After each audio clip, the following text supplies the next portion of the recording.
Hello friends, back to my channel. আজকে আমি তোমাদের জন্য নিয়ে এসেছি আরেকটি নতুন ভিডিও, যেটি হচ্ছে জহির রায়হানকে নিয়ে, যে ছিল একটি খুবই বিখ্যাত কবি, বিখ্যাত চলচ্চিত্র নির্মাতা, কবি না, চলচ্চিত্র নির্মাতা ছিল। আজকে এই পেসেজটা আমি নবম দশম শ্রেণীর টেক্সট বুক থেকেই পড়াবো। এটি হচ্ছে নবম দশম শ্রেণীর ইউনিট 10, আর ইউনিটের নাম হচ্ছে ড্রিমস। এই ইউনিট 10 ড্রিমস এরই লেসন ফোরের মধ্যে ইনক্লুড করা হয়েছে কি জহির রায়হানের এই পেসেজটি। তোমরা যারা নবম দশম শ্রেণীতে, তাদের জন্য কিন্তু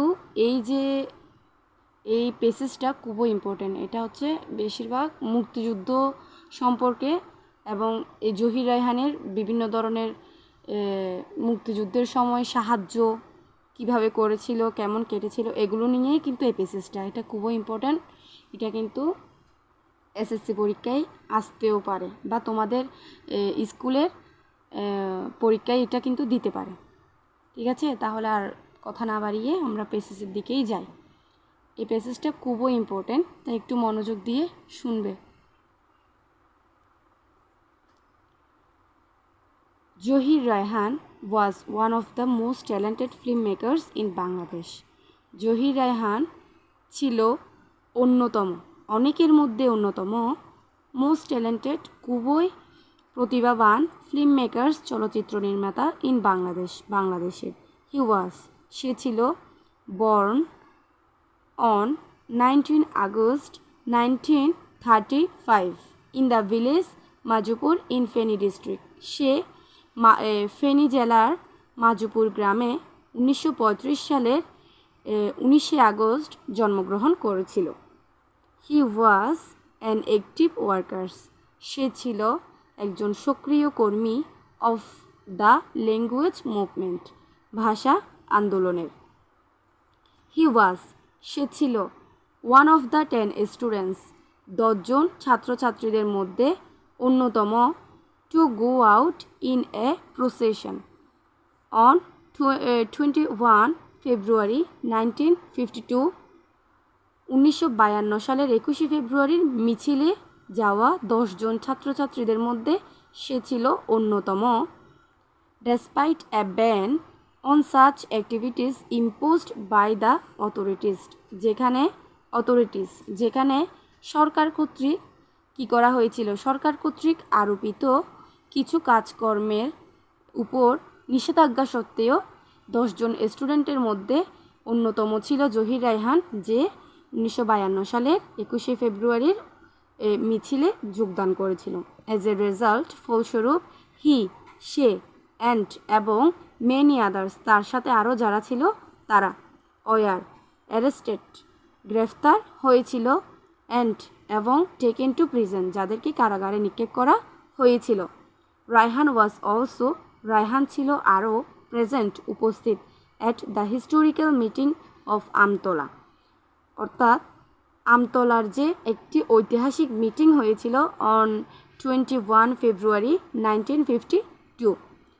1952 সালের 21 ফেব্রুয়ারি আমতলার ঐতিহাসিক মিটিংয়ে রায়হান কি ছিল, উপস্থিত ছিল। সে আরও টুক পার্ট, অংশ নিয়েছিল, ইন দ্য মাস মুভমেন্ট, গণ আন্দোলনে, ইন 1969 মানে 1969 সালে। ইন 1971 1971 হি জয়েন্ট, সে যোগদান করেছিল বা অংশগ্রহণ করেছিল দ্য লিবারেশন ওয়ার, মহান মুক্তিযুদ্ধে। অল থ্রু হিজ লাইফ, তার সারা জীবনে, জহির রায়হান স্বপ্ন দেখেছিল অফ এ ডেমোক্রেটিক সোসাইটি মানে একটি কি গণতান্ত্রিক সমাজের, এ সোসাইটি, যে সমাজ, that would ensure freedom of speech, যে সমাজ নিশ্চিত করবে বাক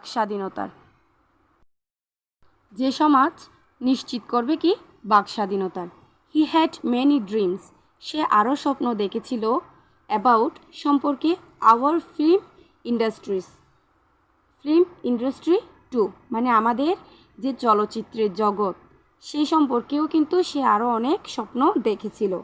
হি মেড, সে নির্মাণ করেছিল এ লিজেন্ডারি ফিল্ম, একটি কাল্পনিক চলচ্চিত্র, জীবন থেকে নেয়া। চলচ্চিত্রটির নাম ছিল কি? জীবন থেকে নেয়া। এটা কিন্তু এমসিকিউতে আসতে পারে। Based on the language movement of 1952, যেটি নির্মাণ করা হয়েছিল 1952 সালের ভাষা আন্দোলনের উপর ভিত্তি করে। এটি ছিল এ প্রোটেস্ট, একটি প্রতিবাদ, এগেনস্ট, বিরুদ্ধে,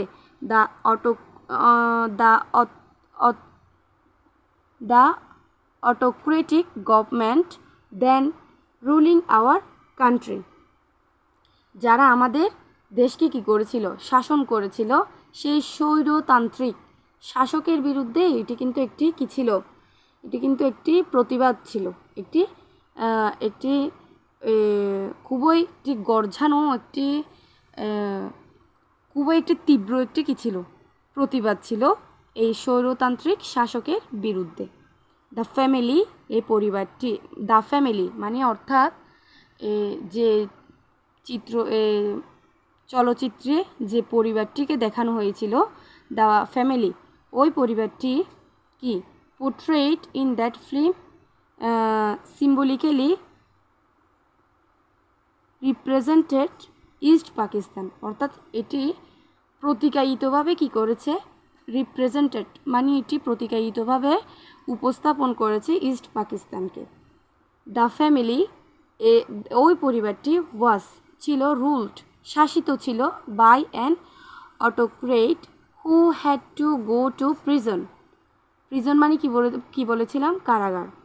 হু had to go to prison for her conspiracy, অর্থাৎ ওই পরিবারটি শাসিত ছিল একটি স্বৈরতান্ত্রিক কি শাসকের দ্বারা।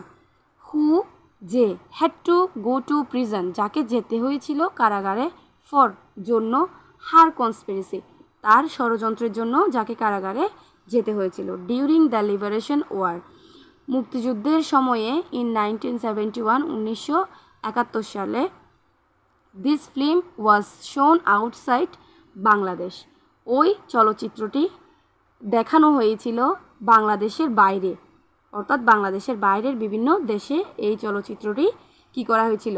দেখানো হয়েছিল। সেলিব্রেটেড ফিল্ম মেকার্স, অর্থাৎ খুবই জনপ্রিয় চলচ্চিত্র নির্মাতারা পছন্দ করেছিলেন বা প্রশংসাও করেছিলেন সত্যজিৎ রায়। যেমন এখানে বলা হচ্ছে সেলিব্রেটেড ফিল্ম মেকার্স অর্থাৎ খুবই জনপ্রিয় যে চলচ্চিত্র নির্মাতারা তখনকার সময়ে, যেমন সত্যজিৎ রায়, মৃণাল সেন অ্যান্ড ঋত্বিক ঘটক, অ্যাপ্রিসিয়েটেড, যারা প্রশংসা করেছিল দ্য ফিল্ম, এই চলচ্চিত্রটির। Raihan gave all the money, Raihan অর্থাৎ জহির রায়হান গেভ দিয়েছিল অল দ্য মানি, সব টাকা, the film made to the freedom fighters trust, অর্থাৎ এই চলচ্চিত্রটি নির্মাণ করে সে যত টাকা আয় করেছিল সব টাকাই সে কী করেছিল? মুক্তিযুদ্ধ তহবিলে কী করেছিল? দান করেছিল। বিসাইডস, তাছাড়া, হিজ গ্রেট ডকুমেন্টারি, তার মহান যে প্রামাণ্য দলিল, on Pakistani authorities stop genocide, অর্থাৎ সে প্রামাণ্য দলিলের কী ছিল? এর নাম ছিল যে স্টপ জেনোসাইড, হেল্পড, যেটি সাহায্য করেছিল, ক্রিয়েট, সৃষ্টি করতে, ওয়ার্ল্ড সেন্টিমেন্ট, অর্থাৎ কি বিশ্ব সহানুভূতি, in favour of our liberation war, আমাদের মুক্তিযুদ্ধের পক্ষে। অন 30 ডিসেম্বর 1971 সালের 30 ডিসেম্বর, সামওয়ান, কেউ একজন, ইনফর্মড রায়হানকে জানিয়েছিল, অবগত করেছিল, অ্যাবাউট সম্পর্কে, অ্যান অ্যাড্রেস, একটি ঠিকানা সম্পর্কে, somewhere at Mirpur, where he might find his কি ব্রাদার, যেখানে গেলে সে তার ভাইকে খুঁজে পাবে। The famous writer Shahidullah Kaiser, তার ভাই ছিল একজন খুবই বিখ্যাত একজন রাইটার, অর্থাৎ লেখক, যার নাম ছিল শহীদুল্লাহ কায়সার। হু, যে, হ্যাড গন মিসিং, নিখোঁজ হয়ে গিয়েছিল, ফ্রম ফ্রম 14 ডিসেম্বর 1971, 1971 সালের 14 ডিসেম্বর থেকে। কাইসার ওয়াজ ক্যাপচার্ড, কাইসারকে ধারণ করা হয়েছিল, অ্যান্ড কিল্ড, মেরে ফেলা হয়েছিল, by the Pakistani army, Pakistani আর্মিদের দ্বারা, অ্যান্ড এবং দ্য লোকাল কোলাবোরেটর্স, অর্থাৎ যে স্থানীয় আল শামস আল বদর, এই ওদের দ্বারাই, অর্থাৎ স্থানীয় যে রাজাকাররা তাদের দ্বারাই, during the last days of the war, মুক্তিযুদ্ধের একদম শেষ দিনে এসেই কিন্তু তাকে মেরে ফেলা হয়েছিল। Accordingly Raihan left home to get his brother back, Raihan কিন্তু গিয়েছিল খুঁজতে তার ভাইকে ফেরত আনতে, সে কিন্তু সেই ঠিকানা অনুযায়ী গিয়েছিল, বাট কিন্তু হি নেভার রিটার্ন, সে কখনোই ফিরে আসেনি। Zahir Raihan's dream was fulfilled, অর্থাৎ জহির রায়হানের যে স্বপ্ন সেটা কিন্তু পরিপূর্ণতা লাভ করেছিল, বাট কিন্তু ইটস এ পাইটি দ্যাট, এটি খুবই দুঃখের বিষয়, খুবই মর্মাহতের বিষয় যে দিস ড্রিমার, এই স্বপ্নদ্রষ্টা, would not live to see his dream come true, সে তার জীবদ্দশায় তার স্বপ্ন যে সত্যি হয়েছিল সেটা দেখে যেতে পারেনি। Thank you very much. সবাই একটা প্লিজ সাবস্ক্রাইব করে দেবেন।